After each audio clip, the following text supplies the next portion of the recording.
Bertemu kembali di channel saya, Tommy Kurniawan. Pada kesempatan kali ini, saya akan membawakan sebuah materi, yaitu review dokumen RP2I Kabupaten Banyumas, di mana sudah mulai disusun sejak bulan Oktober tahun 2020 hingga bulan Juli 2021. Semoga materi ini bermanfaat untuk Bapak dan Ibu sekalian, terutama ditujukan bagi kabupaten yang sedang mulai penyusunan dokumen RP2I. Sebelum melangkah lebih jauh, saya perlu memberi lingkup pembahasan. Pada kesempatan kali ini tidak membahas secara substansi dokumen RP2I, tapi lebih kepada bagaimana tahapan penyusunan RP2I. Mudah-mudahan nanti lain waktu saya bisa membahas substansi dari RP2I Kabupaten Banyumas. Baik, saya akan share screen untuk review dokumen RP2I di Kabupaten Banyumas.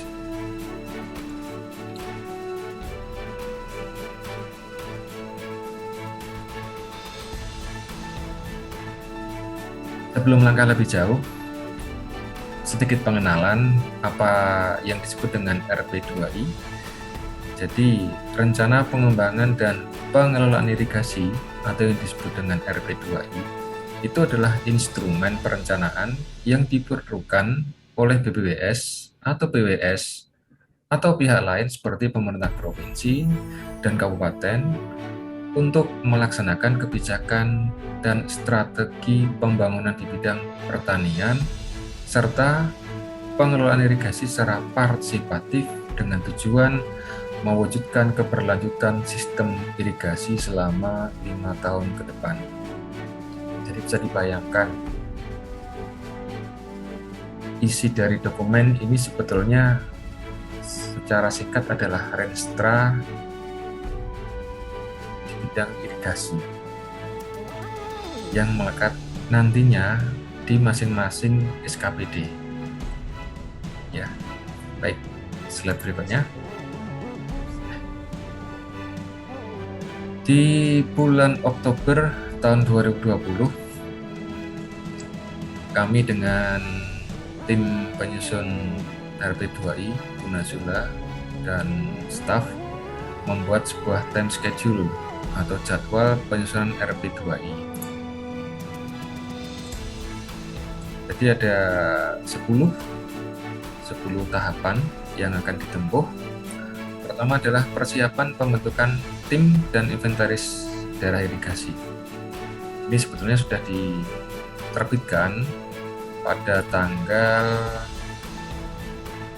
2 Oktober 2020. Kemudian pengumpulan data dan analisa data.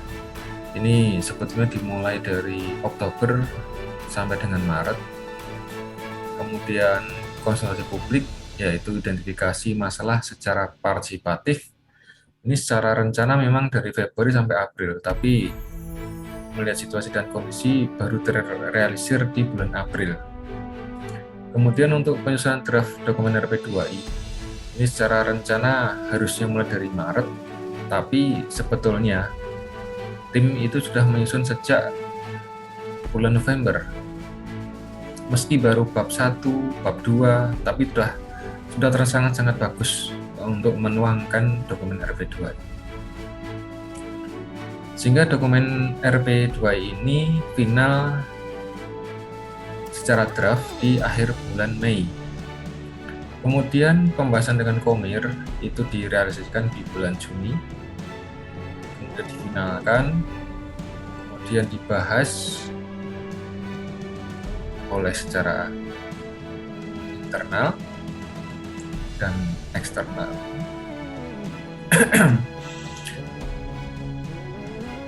Kemudian dari poin 7 ini, dokumen RP2I telah disahkan oleh Kepala Dinas. Namun demikian, pada poin 8, 9, dan 10 ini belum bisa dilakukan. Kenapa?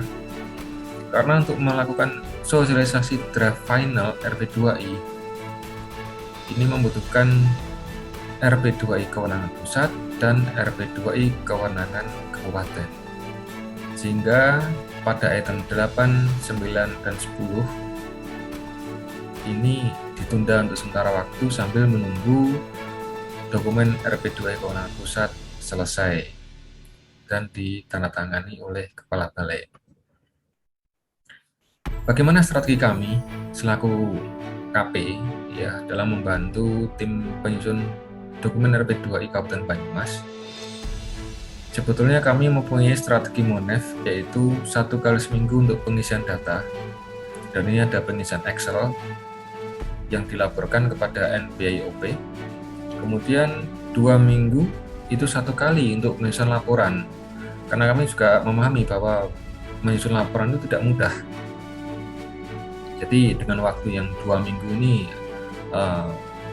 menurut kami perubahannya sangat signifikan. Ya, sekarang kami tampilkan mulai dari tahap pertama, yaitu penerbitan SK Tim Menyusun tanggal 2 Oktober tahun 2020. Ini sudah ditandatangani dan sah ya. Jadi setelah mulai, kemudian persiapan, dan masuk ke pengumpulan dan analisa data. Beberapa nama yang masuk di dalam SK ini kemudian wajib untuk memahami juklak dan juknis penyusun RP2I. Nah, seperti ini. Memang secara sepintas banyak yang mengatakan bahwa form Excel pada entry data RP2I itu sangat-sangat banyak sekali. Ya, saya sendiri juga mengakui seperti itu. Tapi apa yang kami lakukan kepada tim, pertama adalah memberi pemahaman setiap form yang diisi. Ini harus dikenal dulu, ya, oleh tim penyusun. Ya. Di Excel ini kemudian kami pilah-pilah 3 dinas. Pertama adalah Bapeda, kedua BU, dan ketiga Dinas Pertanian. Jadi pertama adalah pemahaman tentang penyusunan RP2I dari Excel tersebut. Nah, setelah paham, kemudian yang kedua, pembagian Excel sesuai dengan dinasnya masing-masing. Nah, setelah dibagi file-file tersebut, di sini ada 3, kemudian dikirimkan kepada instansi masing-masing untuk melakukan pengisian. Nah, di momen itu, tim penyusun juga memberi pemahaman kepada masing-masing instansi, misalnya Bapeda dan Dinas Pertanian, yang diisi seperti apa, kemudian datanya dari mana, tahun berapa, dan sebagainya. Ya, jadi proses ini memang tidak bisa cepat untuk mendeliver ilmu, jadi bertahap, dan kami menghindari pengiriman file yang gelondongan ya, jadi utuh. Kami memberikan file yang sudah terpisah, sehingga kesannya adalah formnya sedikit ya, tapi dibalik itu sebetulnya kalau dikompilasi banyak ya. Kemudian setelah tim penyusun ini memahami dari Excel tersebut dan juga dengan MONEF yang setiap minggu sekali, ini masuk di bulan Oktober tanggal 12 ini kami melakukan MONEF pada tim. Kami sisir satu persatu, kami cek satu persatu dari sheet awal sampai sheet dengan terakhir. Kami jelaskan, ya kita diskusi 2 arah di sana. Kemudian selanjutnya tanggal 17 November 2020, ini juga 1 bulan lebih, karena kami beri kesempatan untuk 3 instansi ini bisa memenuhi ketersediaan data yang ada di dalam form RP2 itu. Kemudian di tanggal 18 November ini NPAOP mengadakan BIMTEK RP2I. Kemudian tanggal 21 Desember itu teman-teman di Banyumas mengadakan rapat koordinasi untuk mengisi secara integrasi, jadi kolaborasi. Jadi dari Bapeda, Dinas PR, Dinas Pertanian, dan seterusnya hadir pada forum tersebut untuk membahas tentang RP2I. Kemudian tanggal 24 Februari ini BIMTEK dilakukan kembali oleh NPAOP. Kemudian tanggal 9 Maret dari BAU kami, BP Serayoka, mengadakan sosialisasi RP2I. Kenapa baru berjalan sekarang? Karena pada tahun kemarin belum jadi berjalan karena pandemi COVID. Sehingga acara sosialisasi baru bisa dijalankan di bulan Maret tahun 2021. Ini fotonya. Kemudian diikuti dengan pelatihan penyusunan RP2I tanggal 10 Maret tahun 2021. Ya. Setelah acara itu selesai, NPAOP juga mengadakan BIMTEK lagi tanggal 17 Maret tahun 2021. Nah, itu semua dilakukan dalam rangka pengumpulan dan analisa data.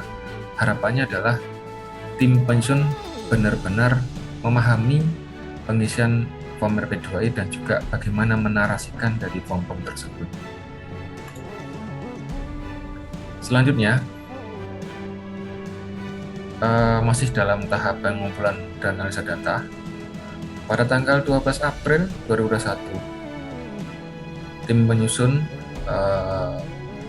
dan beberapa dinas mengikuti focus group discussion IFGD untuk menjaring masukan-masukan, saran, dan sebagainya. Kemudian dari forum tersebut digunakan untuk menyusun draft RP2I. Kemudian tanggal 3 Juni 2021 itu diadakan sebuah sosialisasi draft RP2I. Kami hadir di kesempatan tersebut. Nah, setelah tanggal 3 Juni ini, kemudian tanggal 9 ya, tepatnya 6 hari sudah selesai draft. Dokumen RP2 ini dibahas pada sidang komir, ya, di mana dihadiri oleh beberapa pihak. Nanti di slide berikutnya kami tunjukkan. Kemudian setelah tanggal 9, ini memang beruntut ya, tanggal 10 sampai 12 Juni itu ada BIMTEK RP2I di Jogja oleh NPAOP juga. Nah, kemudian selang beberapa waktu, akhirnya tanggal 19 Juli 2021 atau bulan ini, itu dokumen RP2I Kabupaten Banyumas telah disahkan oleh Kepala Badan Perencanaan Pembangunan, Penelitian dan Pengembangan Daerah Kabupaten Banyumas. Laos. Tapi untuk masuk ke pengesahan oleh Bupati pada tahap ini menunggu dokumen RP2I di kewenangan pusat yang sampai hari ini masih disusun oleh tim penyusun. Baik, ke slide berikutnya. Nah, ini kami tunjukkan beberapa bukti-bukti keterlibatan dari P3A, yaitu pada tanggal 12 April 2021. Ini dihadiri oleh Ketua Poktan, kemudian UPT, P3A, P3A, dan seterusnya. Ini adalah fotonya. Ya. Setelah itu, ada peran serta Bapeda, Dinas PU, BPBS, Dinas Pertanian, yaitu pada sosialisasi draft tanggal 3 Juni tahun 2021. Ya. Ini ada di channel YouTube kami. Mungkin Bapak Ibu bisa akses langsung, dan ini adalah absensi sebagai bukti ada peran serta dari beberapa pihak yang terkait. Selanjutnya Dokumen RP2I dibahas pada rapat Komir tanggal 9 Juni tahun 2021. Ini adalah fotonya. Kemudian, dan ini adalah bukti kehadiran dari peserta pada sidang Komir. Jadi bisa dibayangkan proses yang dilalui adalah sebagai bentuk partisipatif dari bottom up. Jadi mudah-mudahan dokumen RP2 ini bisa menampung aspirasi dari mulai dari petani sampai menjadi Renstra SKPD. Kemudian dari substansi, karena menampung aspirasi dari petani terutama, Poktan, kemudian dari Mantri Juru dan sebagainya, ini harapannya bisa tergambar bagaimana sebuah pengelolaan irigasi dan juga bagaimana pengembangan sebuah irigasi. Pada dokumen ini tersaji sebuah outline, gambaran umum secara umum, kemudian bab 2 gambaran pertanian irigasi, bab 3 adalah pengelolaan, bab 4 adalah pengembangan irigasi, bab 5 adalah penjadwalan penanganan di DI sesuai skala prioritas, bab 6 penutup dan diikuti dengan lampiran. Oleh karena lampirannya banyak sekali, akhirnya lampiran pada dokumen RP2I disajikan dalam bentuk appendix atau lampiran yang terpisah, tapi masih menjadi satu kesatuan dengan dokumen RP2 ini. Pada kesempatan kali ini, kami tidak membahas substansi dari dokumen RP2I, jadi ini lebih kepada pemahaman tahapan yang dilalui oleh tim penyusun RP2I Kabupaten Banyumas. Selanjutnya dari pengesahan dokumen RP2I, di sebelah kiri ini adalah checklist ya, checklist ketersediaan dokumen. Ini sudah tersajikan, kemudian lembar pengesahan, dan kemudian nilai dari form untuk verifikasi BPKB, di mana nilai sementara adalah 65. Kenapa masih 65? Karena belum mendapatkan tanda tangan dari Bupati. Ya. Nah, harapannya dengan tanda tangan Bupati, nanti nilai DLI 4-nya sebesar 100 sesuai dengan harapan Bapak Ibu sekalian. Pada slide berikutnya, ini kami juga menyoroti keterpilihan gender dari tenaga ahli kami.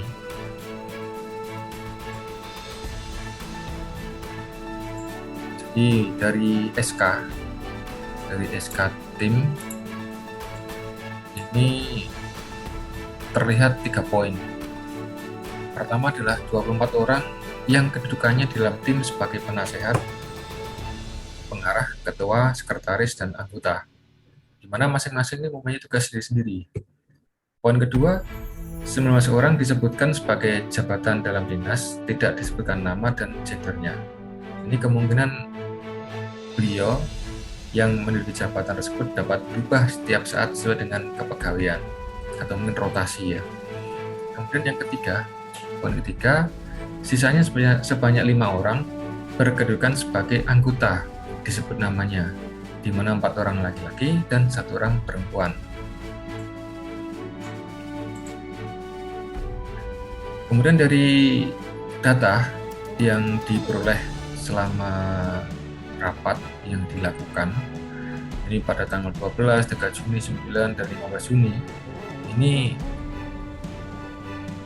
muncul sebuah grafik di mana total 176 orang dengan partisipasi laki-laki 141 orang atau 80,11%, dan perempuan 35 orang atau 19,89%.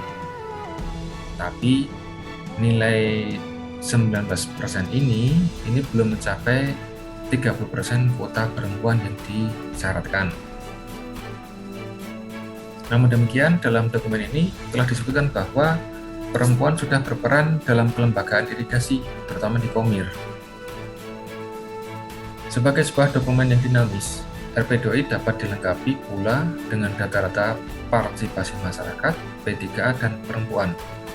Bagaimana aksesnya, apa saja manfaat yang diperoleh, bagaimana mereka dapat mengontrol dan terlibat aktif di dalam kegiatan pembangunan, yaitu mulai dari PCTK, visualisasi, konsultasi publik, survei investigasi desain, pengadaan tanah, pelaksanaan konstruksi, dan operasi pemeliharaan. Penting pula disampaikan upaya-upaya yang sudah dilakukan oleh DPU, PR, Kabupaten, Bapeda, Dinas Pertanian, dan hasilnya dalam rangka mendorong partisipasi perempuan dalam kepengurusan P3A, keanggotaannya, dan kegiatan-kegiatan lainnya. Jadi, kami juga bisa menampilkan keterpilihan gender dari proses yang dilalui dari mulai Oktober sampai dengan bulan Juli tahun 2021. Selamat untuk tim penyusun Kabupaten Banyumas, selamat untuk Bu Nasula dan staf yang sudah bekerja keras memenuhi apa yang sudah tertulis pada juklak dan juknis dokumen RP2I tersebut. Kami dalam hal ini mohon maaf apabila selama proses kadang-kadang juga dalam 1 minggu mungkin kita sering bagaimana progresnya, kendala apa, data yang tersedia mana, dan sebagainya. Jadi ya itulah sebuah proses yang harus dilalui. Terima kasih untuk materi kesempatan kali ini. Mudah-mudahan bisa bermanfaat untuk Bapak dan Ibu dan juga kabupaten di mana sedang mulai proses penyusunan dokumen RP2I dan juga dalam proses finalisasi dokumen RP2I. Mudah-mudahan bisa melengkapi dari pengetahuan yang sudah disampaikan oleh teman-teman sebelumnya. Demikian, saya jemukan. Sampai ketemu di materi kami. Billahi taufiq wal hidayah. Wassalamualaikum warahmatullahi wabarakatuh. Sampai ketemu lagi ya.